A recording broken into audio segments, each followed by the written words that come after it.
মাঝে মধ্যে অনেক কিছু বলতে চাই।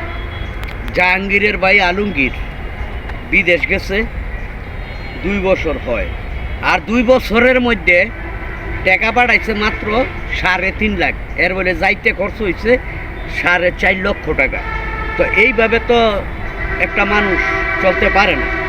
এই 4 লাখ 5 লাখ টাকা খাটাইয়া এই কয়টিয়া বিদেশ তেনে পাঠাইলে মানুষের রেন দিব কই থেকে?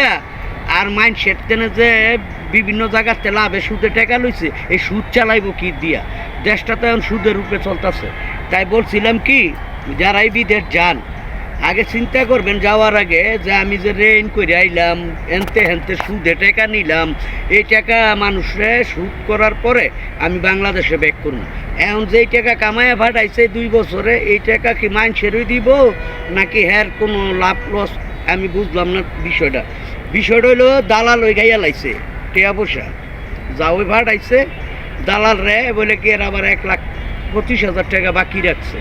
এইভাবে বিদেশ টেনে আবার সময় যাওয়ার কিছু কিনা লইছিল মার্কেট টার্কেট কইরা, এগুলি লাকেশের মধ্যে লইছে। মোবাইল আসছিল 2টা, মোবাইল নিচ্ছে এয়ারপোর্টের মধ্যে অনেক মনে করেন বর্তমান অন্তর্কালীন সরকার হওয়ার পরেতে খালি সুরিয়ার দাড়ি, খালি আমি ফেসবুকে ঢুকলে দিয়ে খালি চুরিদারি।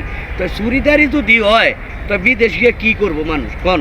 এয়ারপোর্ট আইলই চেক করে রাখে। প্রবাসে থাইকা কত কষ্ট করে আমি টাকা পয়সা বানায়, এই টাকা পয়সা হ্যাঁ যা ওই ভাটায় এনতে আবার সরকার কিন্তু বেনিফিট নিতে আছে, ট্যাক্স নিতে আছে, বুঝছেন?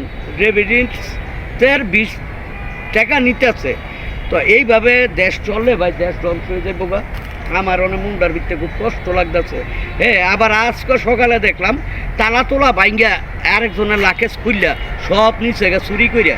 এগুলি কি বর্তমান অন্তর্কালীন সরকার বসাইছে?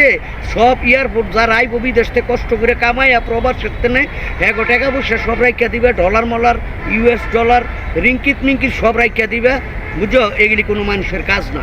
ভিডিওটা ভালো লাগলে লাইক কমেন্ট করবেন, আমার পাশে থাকবেন, ভিডিওটা দ্রুত শেয়ার করে দিবেন। যারা প্রবাসে থাকেন তাদের উদ্দেশ্যে বলবো, এয়ারপোর্টাই আপনারা একলগে 20-25 জনে মিললা যারা এই ধরনের কাজে লিপ্ত তাদেরকে মাইরে আদামোরা বানায়া ঢাকা মেডিকেল কলেজ পাঠায় দেন। 100 পিটাইলই আমার মনে ঠিক হয়ে যাবে। আসসালামু আলাইকুম।